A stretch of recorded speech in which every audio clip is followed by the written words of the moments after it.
Hello everyone. Data analytics के कुछ MCQ questions हम लोग डिस्कस कर रहे हैं। स्टार्ट कर रहे हैं क्वेश्चन वन से। So the branch of statistics which deals with development of particular statistical methods is classified as. तो स्टैटिस्टिक्स की ऐसी ब्रांच के बारे में पूछा जा रहा है जो कि डील करती है development of particular statistical methods. तो चार ऑप्शन दिए गए हैं, इसमें जो करेक्ट ऑप्शन क्या होगा, करेक्ट प्रश्न हो जाएगा applied statistics. So applied statistics is a branch of statistics basically which deals with the development of particular statistical methods. तो स्पेसिफिकली किसी पर्टिकुलर स्टेटिस्टिकल मेथड्स के डेवलपमेंट की बात की जा रही है, तो इसमें कौन सा स्टेटिस्टिक्स का ब्रांच यूज़ होगा, अप्लाइड। तो ऑप्शन 3 यहाँ पर करेक्ट हो जाएगा। क्वेश्चन नंबर 2 देखते हैं। Which of the following is true about regression analysis. तो रिग्रेशन एनालिसिस की बात की जा रही है। सो रिग्रेशन एनालिसिस, तो first of all what is exactly regression analysis. तो देखो, regression analysis is term which is basically use as a collection of a set of statistical processes, analytical processes, इनके बारे में इसको बताया जाता है रिग्रेशन को। सो इसमें पूछा जा रहा है कि इनमें से कौन सा ट्रू है अबाउट रिग्रेशन एनालिसिस। तो रिग्रेशन एनालिसिस के बारे में पूछा जा रहा है। सो क्वेश्चन नंबर 2 का 3 ऑप्शन ठीक हो जाएगा। Basically regression analysis is a set of analytics processes, basically modeling relationship within the data. So option 3 यहाँ पर करेक्ट हो जाएगा, modelling relationship within the data. This term is specifically related with the term called regression analysis. तो option यहाँ पर 3 correct हो जाएगा। आगे बढ़ते हैं question number 3। Text analytics also referred to as text mining. तो देखो, टेक्स्ट एनालिटिक्स को ही क्या टेक्स्ट माइनिंग कहा जा सकता है? Yes, it is true. So text analytics से टेक्स्ट एग्जीक्यूटिव टेक्स्ट माइनिंग का मीनिंग होता है अनस्ट्रक्चर्ड टेक्स्ट को स्ट्रक्चर्ड टेक्स्ट में कन्वर्ट करना, टेक्स्ट माइनिंग। और इसी को ऑल्टरनेटिवली टेक्स्ट एनालिटिक्स के रूप में भी यूज़ किया जाता है। तो ऑप्शन 1 यहाँ पर करेक्ट हो जाएगा। ऑप्शन क्वेश्चन नंबर 3 का 1 ऑप्शन करेक्ट है, it is true. Text analytics को समटाइम्स हम टेक्स्ट माइनिंग भी बोलते हैं। क्वेश्चन नंबर 4 देखते हैं। What is hypothesis. तो हाइपोथेसिस की बात की जा रही है। तो hypothesis basically what, it is a statement that the researcher wants to test through the data collected in a study. तो ऑप्शन यहाँ पर 1 करेक्ट हो जाएगा। हाइपोथेसिस का मतलब होता है किसी स्टडी में कलेक्ट किए गए डेटा के थ्रू रिसर्चर कुछ टेस्ट करना चाहता है। This is what exactly called hypothesis. तो क्वेश्चन नंबर 4 का 1 ऑप्शन करेक्ट हो जाएगा। आगे बढ़ते हैं question number 5।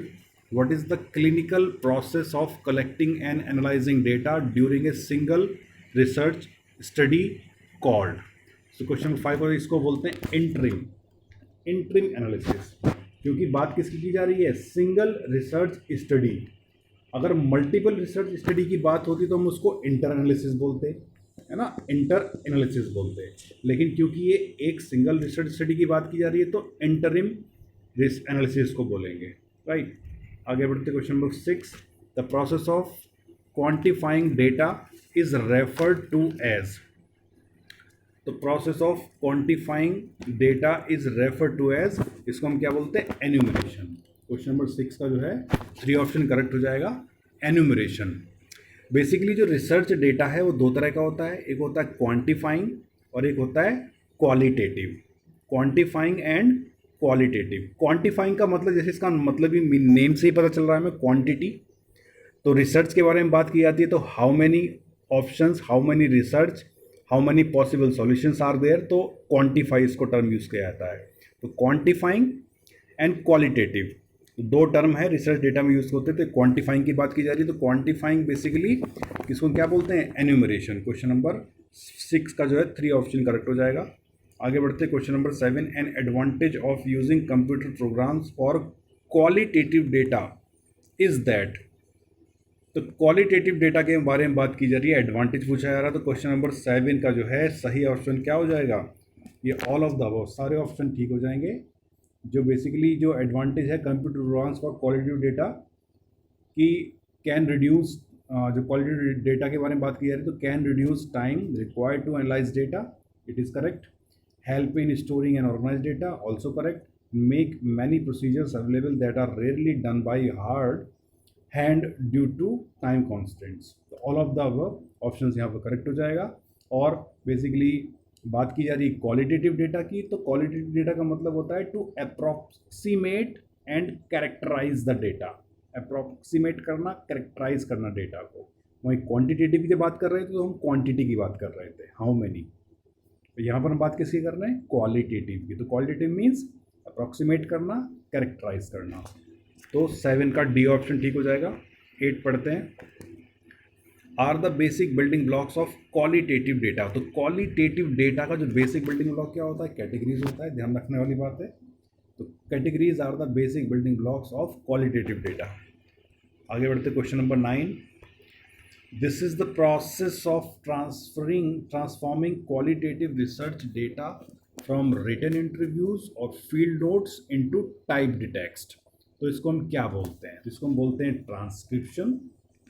So transcription is a process of transforming qualitative research data from written interviews से field notes से typed data text में उसको convert करने की process को ही हम क्या बोलते हैं, transcription बोलते हैं। तो क्वेश्चन नंबर 9 का 3 ऑप्शन करेक्ट हो जाएगा। 10 देखते हैं। A graph that uses vertical bars to represent data is called, तो ये होता है बार ग्राफ, इसको बार ग्राफ बोलते हैं। क्वेश्चन नंबर 10 का 2 ऑप्शन करेक्ट हो जाएगा। क्वेश्चन नंबर 11 देखते हैं। Are fill in the blank are used when we want to visually examine the relationship between two quantitative variables। तो two quantitative variables के बीच के relationship को visually आप examine करना चाहते हैं, तो कौन सा ऑप्शन यहाँ पर यूज़ होता है, तो ये होता है स्कैटर प्लॉट। इसको हम क्या बोलते हैं, स्कैटर प्लॉट। 12 क्वेश्चन पढ़ते हैं। The denominator bottom of the Z score formula is. तो 12th का जो हो जाएगा standard deviation. Z score formula is basically use to implement और use to calculate the standard deviation. तो जब कभी बात आए जेड को स्कोर फार्मूला की, तो याद रखना स्टैंडर्ड डेविएशन। आगे बढ़ते हैं question number 13। Which of the following distributions is used for a testing hypothesis। तो इन डिस्ट्रीब्यूशंस में से कौन सा जो है वो टेस्टिंग हाइपोथेसिस है, ये पूछा जा रहा है। तो इट इज़ चाई स्क्वायर डिस्ट्रीब्यूशन। चाई स्क्वायर डिस्ट्रीब्यूशन को ही हम क्या बोलते हैं, किसके लिए यूज़ होता है, ये टेस्टिंग हाइपोथेसिस के लिए। आगे बढ़ते हैं क्वेश्चन नंबर क्या 14 क्वेश्चन पढ़ते हैं। A statement made about a population for testing purpose is called, इसको हाइपोथेसिस बोलते हैं। Hypothesis is statement made about a population for testing purpose, it's called hypothesis. 15 देखते हैं। If the assured hypothesis tested for rejection considering it to be true is called, तो इसको हम क्या बोलते हैं, तो इसको हम बोलते हैं नल हाइपोथेसिस। ठीक है। If the assumed hypothesis is tested for rejection considering it to be true is called null hypothesis। 16 पढ़ते हैं। if the null hypothesis is false then which of the following is accepted। अगर null hypothesis जो है false है तो इनमें से क्या accept किया जाएगा, तो alternative hypothesis obviously, जो alternative hypothesis को accept किया जाएगा। 17 पढ़ते हैं। alternative hypothesis also called as, तो alternative hypothesis को हम क्या बोलते हैं, दूसरा नाम क्या है, research hypothesis भी इसको बोलते हैं। 18 पढ़ते हैं। Data analysis is a process of, तो data analysis is a process of inspecting data, cleaning data, transforming data, all of the above. D option correct हो जाएगा। 19 which of the following is not a major data analysis approaches. इनमें से कौन सी जो है वो major data analysis approach नहीं है। तो देखो जो मेजर डेटा एनालिसिस अप्रोच कौन सी नहीं है, वो ये है। देखो डेटा माइनिंग भी है, बिजनेस इंटेलिजेंस भी है, टेक्स्ट एनालिटिक्स भी है। प्रिडिक्टिव इंटेलिजेंस, जो प्रिडिक्टिव इंटेलिजेंस है वो मेजर डेटा एनालिसिस अप्रोच नहीं है। सो व्हाट इसके जगह पर कौन से मेजर अप्रोच यूज होती है, बेसिकली वो होती है प्रिडिक्टिव एनालिसिस। प्रिडिक्टिव इंटेलिजेंस की जगह पर अगर ये होता प्रिडिक्टिव एनालिसिस तो ये ठीक हो जाता, ठीक है ना। तो predictive analysis is basically a major approach for data analysis, not predictive intelligence. तो बी ऑप्शन करेक्ट हो जाएगा। 20 क्वेश्चन पढ़ते हैं.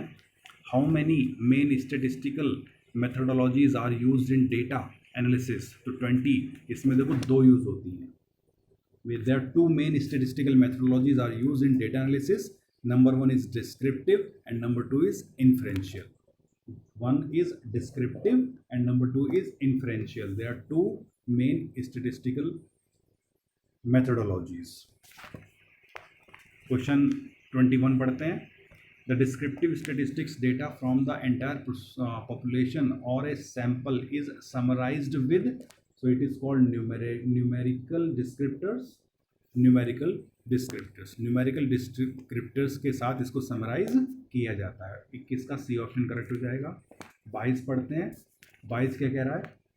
Data analysis is defined by the statistician. कौन से स्टैटिस्टिशियन ने डाटा एनालिसिस टर्म को डिफाइन किया था? तो ये था 22 का सही ऑप्शन हो जाएगा डी, जॉन टके. एंड इन 1961 में जॉन टके ने सबसे पहली बार डाटा एनालिसिस टर्म को डिफाइन किया था. 1961 में जॉन टके ने. 23 पढ़ते हैं. जो the following is true about hypothesis testing. Hypothesis testing के बारे में इनमें से क्या ट्रू है?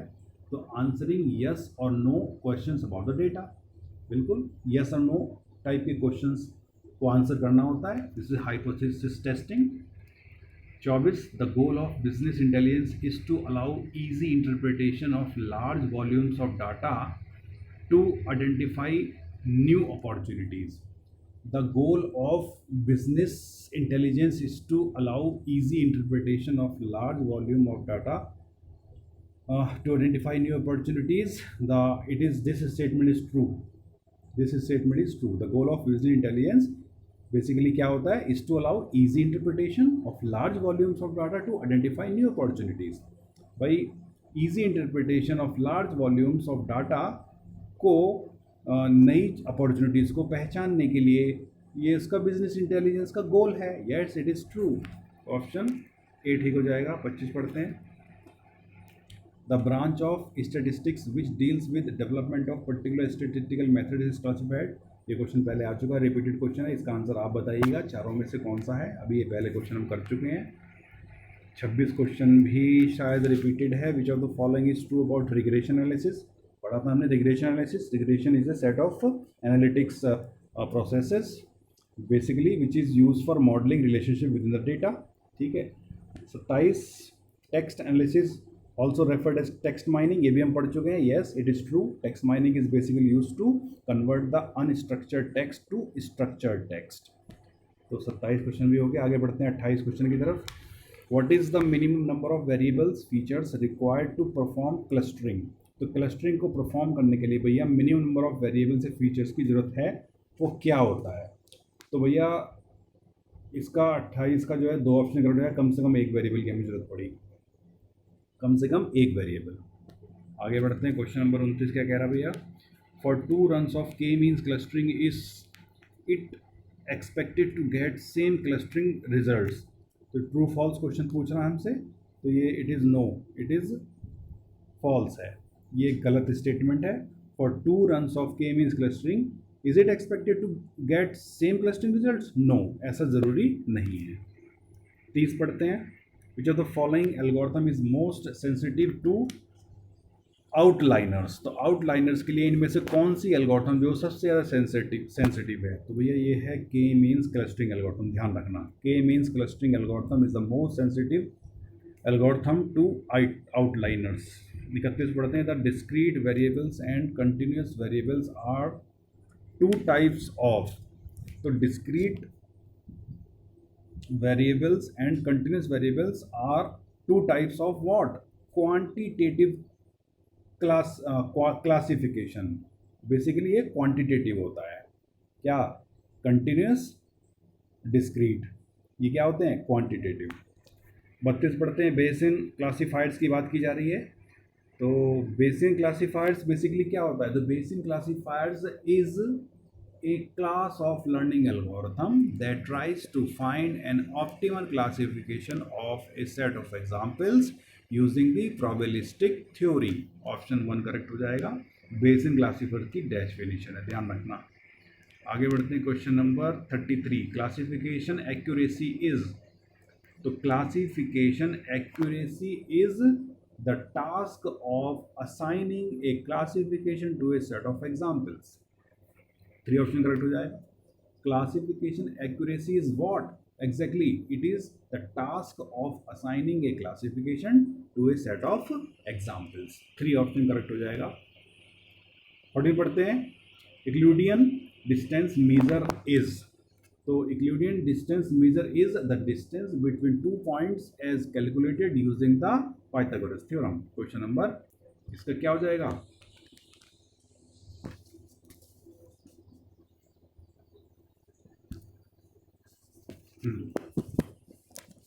थ्री ऑप्शन करेक्ट हो जाएगा। आगे बढ़ते हैं, हाइब्रिड इज। हाइब्रिड एग्जैक्टली क्या है? तो हाइब्रिड की बात करें, hybrid is a combining different types of method और इंफॉर्मेशन। तो ये तो हाइब्रिड हमने टर्म में, तो जनरल डेफिनेशन है, एक वर्ड है हाइब्रिड, उसकी डेफिनेशन है, उसका मीनिंग है combining different types of methods और इंफॉर्मेशन इज कॉल्ड हाइब्रिड। आगे बढ़ते, क्वेश्चन नंबर 36 क्या कह रहा भाई? Decision trees use. तो डिसीजन ट्रीज क्या यूज़ करते हैं? डिसीजन ट्रीज ग्रिडी एल्गोरिथम्स को यूज़ करते हैं। तो decision trees use greedy algorithms in that they always choose the option that seems the best available at that moment. 1 option correct हो जाएगा। डिस्कवरी के बारे में बात की जा रही है, थोड़ा टाइपिंग मिस्टेक हो गई है। डिस्कवरी 37 क्वेश्चन की बात की जा रही है। तो discovery is exactly what? Discovery is the process of executing implicit previously unknown and potentially useful information from data. ये डिस्कवरी की बात की जा रही है। तो ऑप्शन यहाँ पर अगर हम इसको 1 माने, इसको 1 माने, इसको 2 माने, इसको 3 माने, तो ये 2 ऑप्शन करेक्ट हो जाएगा, right. This option is correct. The process of executing implicit previously unknown and the potentially useful information from data. आगे बढ़ते, question 38, hidden knowledge refer to. तो हिडन नॉलेज की बात की जा रही है।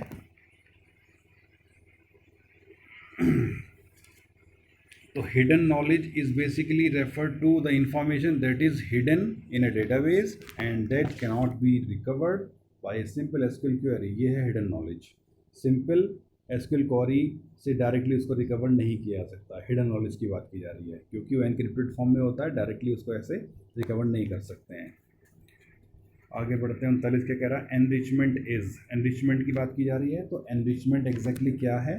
तो enrichment it is a state of the KDD process in which new data is added to the existing selection। इसी को हम क्या बोलते हैं? एनरिचमेंट। ऑप्शन 1 यहाँ पर करेक्ट हो जाएगा। आगे बढ़ते हैं, 40 क्वेश्चन क्या कह रहा है? 40 question are fill in the blank की बात की जा रही है।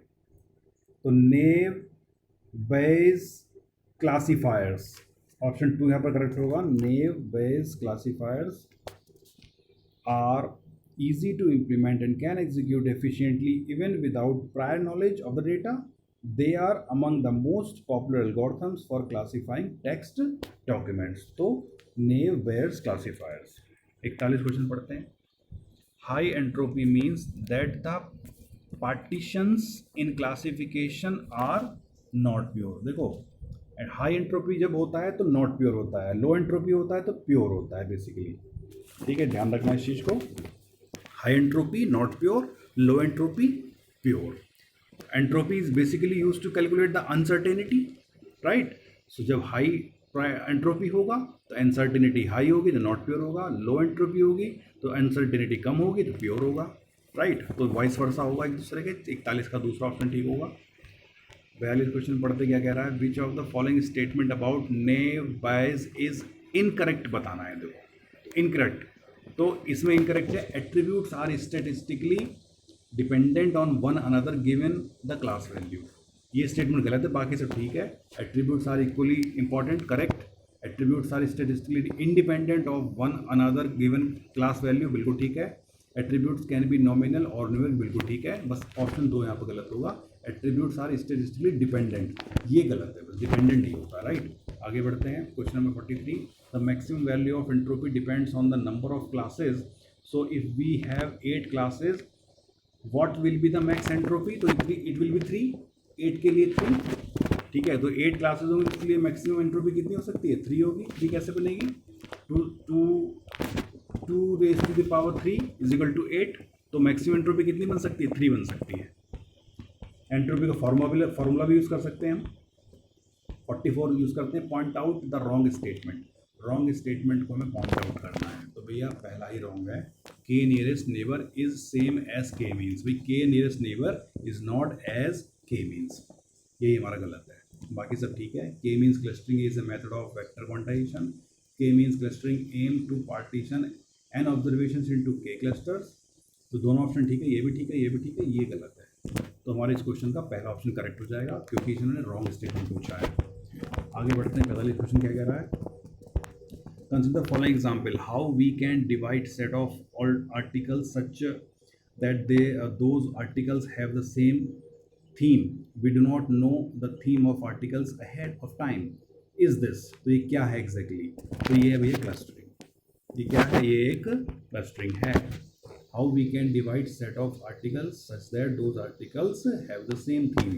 तो it is a clustering. Option A correct हो जाएगा. 46 पढ़ते हैं. Clustering techniques are. तो क्लस्टरिंग टेक्निक्स आर अनसुपरवाइज्ड. ये क्या होती हैं? अनसुपरवाइज्ड. ध्यान रखना. In the same that the data scientist does not determine in advance the levels to apply to the clusters. ध्यान रखना, क्लस्टरिंग टेक्निक्स आर अनसुपरवाइज्ड. 47 पढ़ते हैं. मैं फिल इन द ब्लैंक पढ़ना है. तो 47 का 2 हो जाएगा. ये within sum of squares, WSS short form में लिखते हैं इसको, याद रखना. शॉर्ट फॉर्म में पूछी जा सकती है. Within sum of squares. Within sum of squares metric is examined to determine reasonably optimal value of K. Option 2 यहाँ पर करेक्ट हो जाएगा. 48 पढ़ते हैं. If an item set is considered frequent then any subset of the frequent item set must also be frequent. तो ये exactly किससे related है? ये ए प्रायरी प्रॉपर्टी है या डाउनलोड क्लोजर प्रॉपर्टी है? तो कौन सा प्रॉपर्टी है? ये दोनों हो जाएगा, both. If an item set is considered frequent, okay, then any subset of the frequent item set must also frequent. अगर एक आइटम सेट फ्रीक्वेंट है, कंसिडर किया जा रहा है, तो any subset of that frequent item set must also frequent. Yes. तो ये ए प्रायरी प्रॉपर्टी भी है और डाउनलोड स्क्वायर प्रॉपर्टी भी है. बोथ ए एंड बी ठीक हो जाएगा. ऑप्शन 4 यहाँ पर करेक्ट होगा. ये एक छोटा सा न्यूमेरिकल टाइप क्वेश्चन आ जाएगा, तो इसको सॉल्यूशन मैं करके दिखा दूंगा बाद में. अभी क्या है? Bread egg milk has a support of 0.15 and bread eggs also has a support of 0.15. The confidence of rule bread egg tends to milk it will be 0.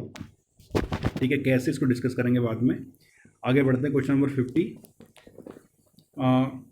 50 कह रहा recommend items based on similarly measures between users and or items. तो ये हो जाएगा collaborative filtering system, इसको बोलते हैं collaborative filtering system. 3 option correct हो जाएगा. क्या हम देखते हैं? There are major classification of collaborative filtering mechanism. तो फिर कितने हैं भैया, ये बताना है. तो देयर आर कितने मेजर क्लासिफिकेशन किसके? कोलैबोरेटिव फिल्टरिंग मैकेनिज्म के कितने हैं? तो 2 हैं. ठीक है, कौन कौन से होते हैं? यूजर बेस्ड और एक item based. There are 2 major classification of collaborative filterings. Number 1 is user based and number 2 is item based. Question number 52 पढ़ते हैं. Movie recommendation of people is an example of. तो movie recommendation of to people, movie recommend करना people के लिए, ये किस चीज़ का example है? तो ये एग्जाम्पल है भैया item based recommendation. It is an item based. ये यूजर बेस्ड नहीं है, it is an item based. Movie recommend किया है तो आइटम बेस्ड रिकमेंडेशन. 53 क्वेश्चन पढ़ते हैं. Recommenders rely on an explicitly defined set of recommendation rules. तो ये हो जाएगा case based. It is case based. Recommenders rely on an explicitly defined set of recommendation rules. It is a case based, right? तो option 2 यहाँ पर correct हो जाएगा. इस तरह से करके हमने more than 50 questions around discuss कर लिए हैं. Hope these questions will be helpful in your examination. So अभी के लिए इतना. Thank you so much and have a nice day.